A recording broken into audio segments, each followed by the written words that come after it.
నగర్ జిల్లాలో కొందరు టీచర్ల గుండెల్లో ఇప్పుడు బాంబులు పేలుతున్నాయి. ఉన్నతాధికారుల నుంచి అందుతున్న మెమోలు వారికి వణుకు పుట్టిస్తున్నాయి. గతంలో అడ్డదారులు తొక్కిన ఫలితం ఇప్పుడు అనుభవించబోతున్నారు.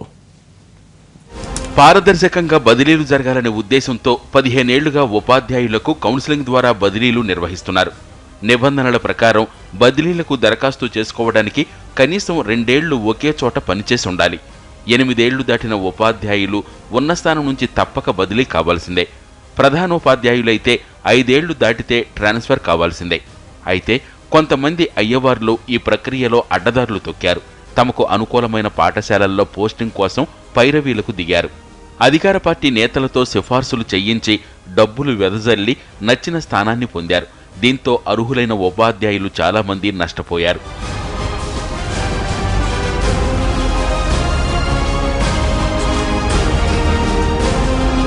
అక్రమాలను వెలుగులోకి తేవడానికి 13 ఉపాధ్యాయ సంఘాలు ఏకమయ్యాయి.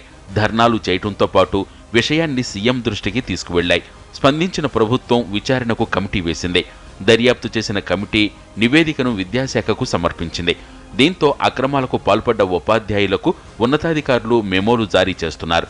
కౌన్సిలింగ్ అనేది ఎట్లా జరిగిందంటే వేలం పాటలాగా జరిగింది. కౌన్సిలింగ్ అనేది ఎవరు కూడా ఉపాధ్యాయులు పాల్గొనకుండా నేరుగా డిఓ ఆఫీస్లో ఒక పేరు ఉంది. డిఓ ఆఫీస్లో A4 అని 4 క్లర్కులు, డిప్యూటీ డిఓ గారు కూడా దీనికి ఇంకొక ముఖ్య జిల్లా అధికారి కూడా దీంట్లో పాత్ర ఉంది అని మొత్తం డైరెక్ట్ రాత్రి 9 నుంచి స్టార్ట్ అయ్యి రాత్రి 2:30 వరకు కూడా ఈ ఆర్డర్లు ఇవ్వడం జరిగింది. ఫేక్ ఆర్డర్స్ మొత్తం ఒక విధంగా చెప్పాలంటే అవి.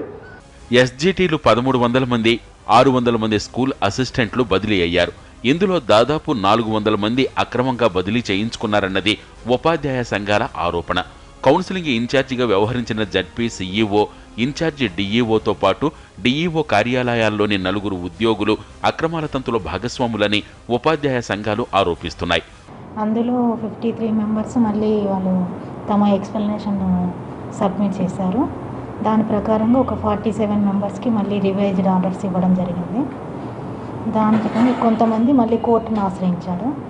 అది ఒక రేపు 28 ఈ మంత్ 28 వరకు మనకు స్టే ఉంది. దానిపైన అక్రమాలకు పాల్పడిన వారికి మెమోలు జారీ చేయడంతో పాటు తెర వెనుక ఉన్న వారిపైన చర్యలు తీసుకోవాలని ఉపాధ్యాయ సంఘాలు డిమాండ్ చేస్తున్నాయి.